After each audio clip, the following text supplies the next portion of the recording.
Another comment from Senna Clover. Okay lang daw ba na mag-communicate via chat or text? Para... Instead of in person. Yes. Ano nangyayari sa atin? Ay, nako.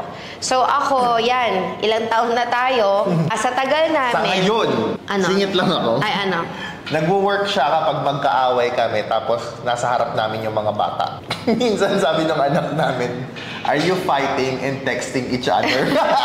Pero hindi, sa akin kasi, pagdating sa communication, mas maganda face-to-face. Pero pag ready na kayong mag-usap. Kasi pag nasa heated, yung alam mo yun, nasa ongoing pa kayo ng heated argument, naniniwala ako na walang makikinig. Kahit anong usap nyo, gusto nyo mag-usap, pero galit. Or makikinig ka man, iba yung take mo. Wala. Sarado isip ng isa't isa. Kasi ako, minsan pag nag-uusap tayo, tas galit pa tayo or what. Hindi naman ganun yung gusto kong iparating sa'yo. Pero iba talaga yung dating sa'yo eh. Kasi buisit ka nga eh. Mas maganda pa rin sa akin face-to-face, pero pagka handa na kayong makinig sa isa't isa, I do not advise na mag-usap sa chat or text kasi iba talaga ang emotion. Minsan may chinat ako sa kanya, wala lang naman talaga, hindi naman ako galit or something, pero ang dating sa kanya is parang galit. Kasi walang emotion. Yeah. Pero minsan, at disadvantage din yung mag-uusap kayo ng harapan. So, tama nga yung sinabi mo, kapag ready na kayo, kapag medyo lumipas na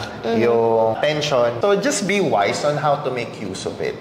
Pero it's always best to talk to each other kapag you're in a good condition. So in short, pag discussion na, face-to-face talaga. Yes. And pag okay na kayo. Pag handa na kayong makinig sa isa't Ito ang isang sikreto. Hindi naman siya sikreto. I don't think secret to. Yeah. Feeling ko hindi lang siya yung talagang isinisiwalat lalo na ng mga mag-aasawa.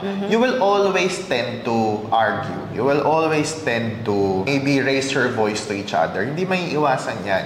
But the end of the conversation is you try to patch up to understand each other properly. Technically, you will understand your partner more than how you feel kung paano kanya i-confront or paano kanya kausapin.